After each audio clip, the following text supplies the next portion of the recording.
मेरा नाम है राजेश सर और आज हम लोग पढ़ने जा रहे हैं टोटली रिफ्लेक्टिंग प्रिज्म। वीडियो को ध्यान से देखना, आज के बाद आपको प्रिज्म से रिलेटेड कोई भी डाउट नहीं रहने वाला। मैं 4 क्वेश्चन कराऊंगा जिसमें से लास्ट के 2 क्वेश्चन काफी ज्यादा इंपॉर्टेंट है, तो देखेंगे ध्यान से। पहले समझ लेते हैं टोटली रिफ्लेक्टिंग प्रिज्म कौन सा होता है। टोटली रिफ्लेक्टिंग प्रिज्म का जनरली वैसे मतलब होता है कि एक ऐसा प्रिज्म, आइसोसेलिस प्रिज्म, जो लाइट को रिफ्लेक्ट कर दे, उसको बोलते हैं टोटली रिफ्लेक्टिंग प्रिज्म। अब टोटली इसलिए बोला यानी कि एक भी पार्ट लाइट का रिफ्लेक्ट नहीं होगा, यानी कि उसके अंदर टोटल इंटरनल रिफ्लेक्शन हमारा होने वाला है, क्योंकि उसमें ना ही तो एब्जॉर्प्शन होता है और वो लाइट को टोटली रिफ्लेक्ट कर देता है सरफेस से। तो ऐसा प्रिज्म जो लाइट को टोटली रिफ्लेक्ट कर दे उसको बोलते हैं टोटली रिफ्लेक्टिंग प्रिज्म। तो आज जानेंगे टोटली रिफ्लेक्टिंग प्रिज्म क्या होता है, कैसे इसमें रिफ्रैक्शन होता है।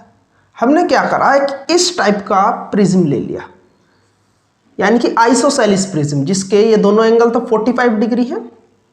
वो देख रखेगा आपको क्वेश्चन के अंदर, वो बोलेगा एक लाइट रे यहां से आती है, इस पर इंसिडेंट होती है, तो इसका डायग्राम बनाओ, किस तरीके से लाइट रिफ्लेक्ट करेगी और कैसे पास होगी, मतलब क्या होने वाला है आगे। तो इस तरीके से वो आपको देगा।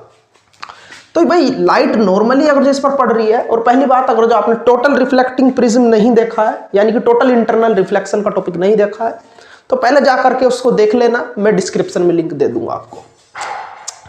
उसके बाद ये समझ में आएगा, क्योंकि जब टोटल इंटरनल रिफ्लेक्शन समझ लोगे आप, तो भाई लाइट अगर जो नॉर्मली पड़ती है किसी सरफेस पर तो सीधी निकल जाती है विदाउट डेविएशन, यानी कि ये लाइट सीधी पास होने वाली है, ऐसे इंसिडेंट होगी। और ये क्या है 90 डिग्री, ये 45 और ये 45, ये नॉर्मली आ रही है तो ये भी 90, और जब ये 90 तो ये वाला कितना होने वाला है, ये भी 45 डिग्री। समझ गए क्या, क्योंकि तीनों एंगल को सम 180, ये 90, ये 45, ये 45, तो 180 हो गया। यहां पर इस सरफेस पर जहां पर भी हम डालते हैं एक नॉर्मल डालेंगे। नॉर्मल डालने के बाद देखेंगे एंगल ऑफ इंसिडेंस कौन सा है, ये वाला, ये पूरा 90 होता है, ये 45 है, तो ऊपर वाला इंसिडेंट एंगल कितना बचा, 45। ग्लास प्रिज्म के केस में हमेशा याद रखेंगे क्रिटिकल एंगल आईसी 42 डिग्री होता है। ग्लास प्रिज्म के केस में प्रैक्टिकली नोटेड किया गया है, यानी कि क्रिटिकल एंगल 42 होगा तो लाइट रे कैसे हो जाएगी, सरफेस के पैरेलल हो जाती है। भाई क्रिटिकल एंगल जब बनता है और उससे ज्यादा जाए तो लाइट रे रिफ्लेक्ट हो जाती है अपने ही मीडियम में, यानी कि 45 अगर जो एंगल है तो लाइट क्या हो जानी चाहिए, रिफ्लेक्ट हो जानी चाहिए, यानी कि ऐसे पास नहीं होगी अब, और ऐसे रिफ्लेक्ट हो जाएगी अपने ही मीडियम में। और रिफ्लेक्शन का फॉर्मूला हम जानते हैं, angle of second law of reflection, incident is equal to angle of refraction. इसका मतलब ये 45 तो ये भी 45, और अगर जो ये 45, वैसे जरूरत नहीं पड़ने वाली है, आगे वाले क्वेश्चन में जरूरत पड़ेगी, समझा रहे हैं, ये 45 और ये पूरा 90 तो ये भी 45। अब भाई ये नॉर्मली डाली, देखो ये 45, ये 45, तो ये 90 होगा क्या, यानी कि लाइट रे नॉर्मली पड़ रही है इस पर। अगर लाइट रे नॉर्मली जाएगी तो फिर उसे सीधी विदाउट डेविएशन पास हो जाएगी। मान लो यहां पर कोई ऑब्जेक्ट रखा हुआ होता ए बी, तो कैसे होता, ऑब्जेक्ट की इमेज कैसी बनती, ये ए ऑब्जेक्ट, ये बी ऑब्जेक्ट, ये पूरा ऑब्जेक्ट है ए बी जो ऐसे वर्टिकली खड़ा है। तो एक लाइट रे हमने मानी ऑब्जेक्ट के हेड से चलती है, एक नीचे से, हेड वाली तो हमने देख ली ऐसे गई, अब नीचे वाली भी इसी तरीके से जाएगी, भाई ऐसे गई और वापसी से ऐसे मुड़ गई। ये नीचे वाला पॉइंट किसका है, बी का, तो यानी कि ये बी है तो ऐसे जाएगा, ऊपर का हेड ऊपर, यानी कि ए डैश ये बी डैश, ये इमेज बन गई। समझ गए। नेक्स्ट क्वेश्चन लेते हैं। क्वेश्चन सभी इंपॉर्टेंट है लेकिन लास्ट के बहुत अच्छे क्वेश्चन हैं, देखेंगे।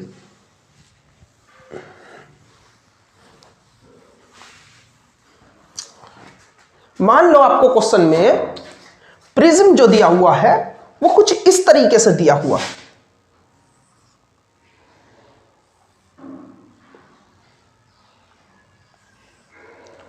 अब वो कहता है क्वेश्चन के अंदर ये एंगल भाई 45 डिग्री, ये 90 डिग्री और ये 45, वो देकर रखेगा आपको। वो कहता है लाइट रे ऐसे आती है, इतनी देगा सिर्फ आपको, और बोलेगा ड्रॉ द रे डायग्राम, यानी लाइट कैसे पास होगी, डायग्राम बनाओ।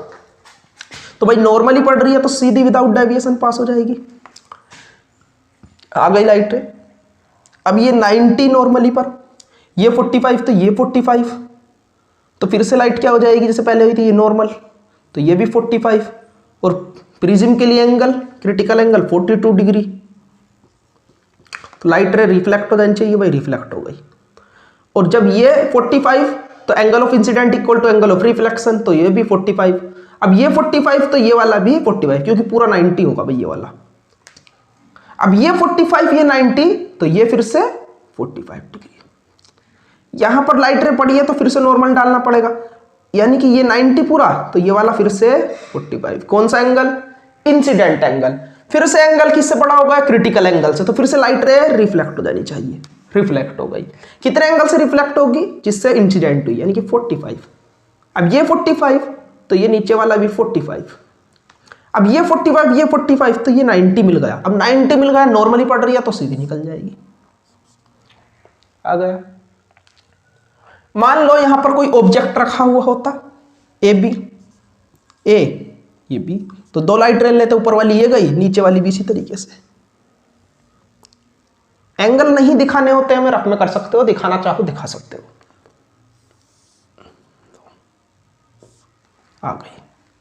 ये ऊपर वाली रे ऐसे गई, ये देखो नीचे, नीचे की साइड आ गया ए पॉइंट, या तो ए डैश बोल देंगे, इमेज बन गई। ऊपर बी होगा तो ये उल्टा होगा, लो ऐसे इन्वर्टेड इमेज बनी। नेक्स्ट क्वेश्चन देखेंगे। ये बहुत ही इंपॉर्टेंट क्वेश्चन है,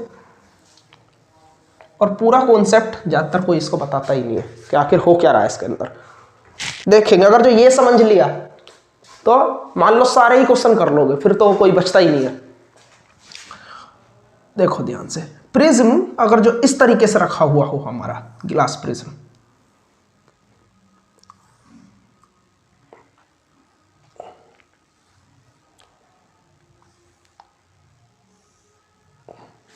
ध्यान से समझेंगे इसको बिल्कुल।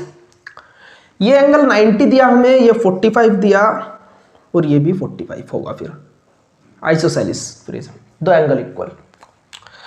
वो बोलेगा आपको लाइट रे पैरेलल आती है ना। अगर जो लाइट रे पैरेलल आती है किसके, इसके, लो A B C, B C के लाइट रे एक पैरेलल आती है। अगर जो पैरेलल आएगी तो भाई ये ऐसे पड़ा है तो नॉर्मली तो जाने वाली है नहीं, यानी कि पैरेलल आई तो ये एंगल 45, तो ये वाला भी 45।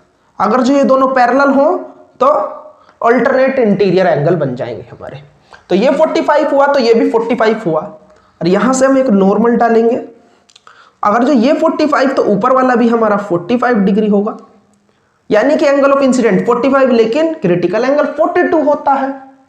लेकिन एक बात का ध्यान रखना है इसके अंदर, लाइट रे ये बाहर का एयर होगी और ये डेंसर होगा, यानी कि एयर टू डेंसर जा रही है लाइट। अगर जो लाइट रे एयर टू डेंसर जा रही है तो लाइट कभी भी रिफ्लेक्ट नहीं होती, क्योंकि टोटल इंटरनल रिफ्लेक्शन की कंडीशन होती है लाइट में भी goes from the denser medium, यानी कि लाइट रे जो है आपकी डेंसर मीडियम से ही जानी चाहिए, वरना टोटल इंटरनल रिफ्लेक्शन नहीं होता।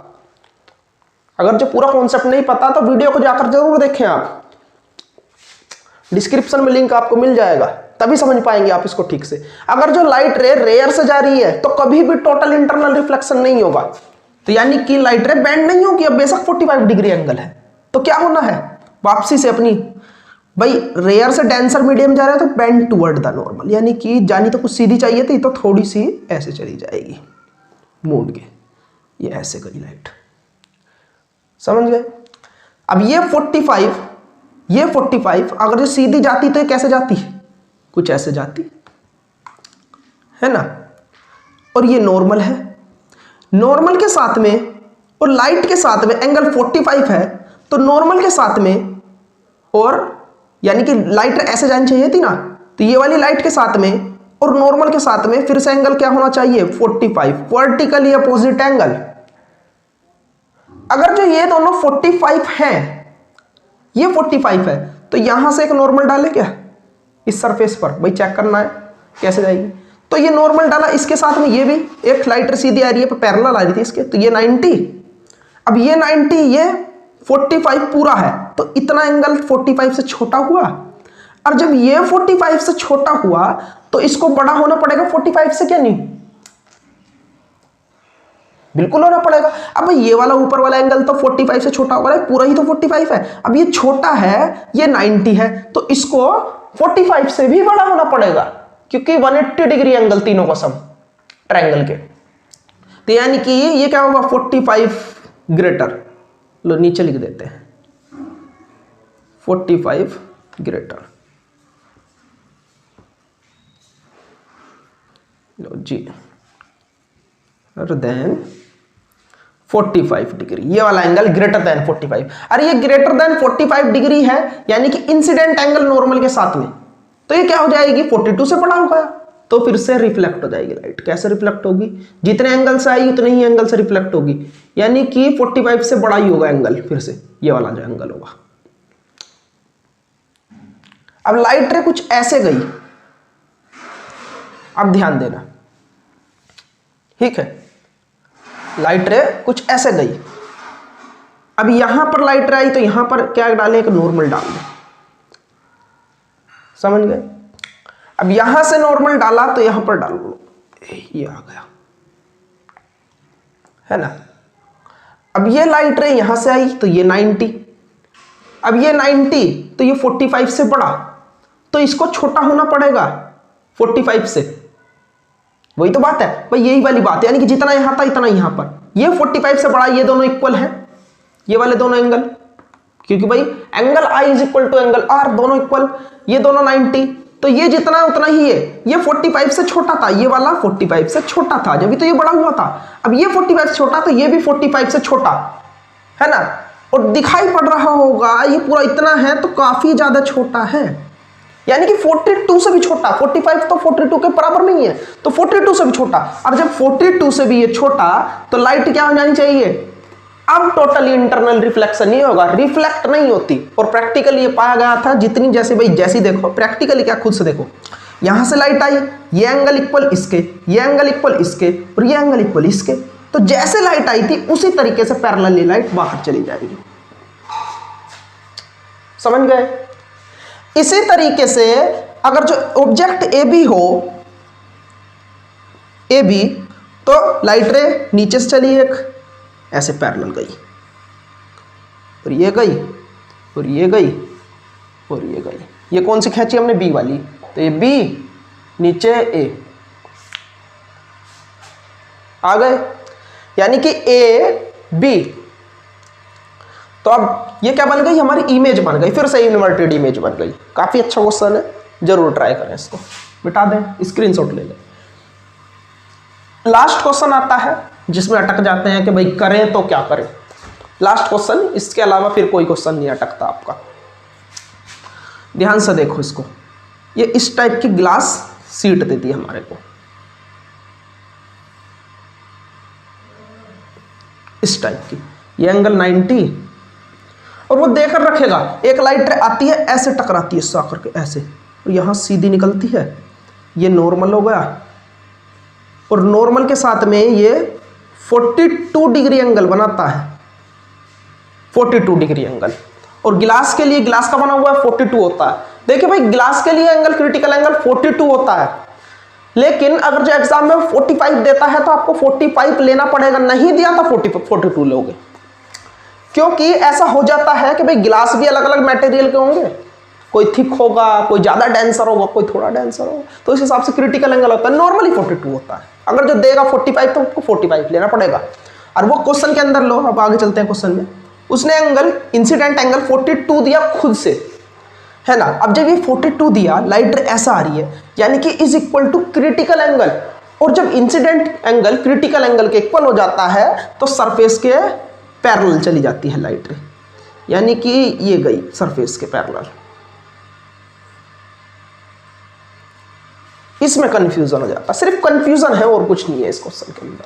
तो ये थे कुछ प्रिज्म के क्वेश्चन। वीडियो अच्छा लगा हो शेयर जरूर करें, और चैनल को भी आप सब्सक्राइब कर सकते हैं क्योंकि आपको इसी तरह की वीडियो यहाँ पर मिलती रहेंगी। Okay, thank you friends.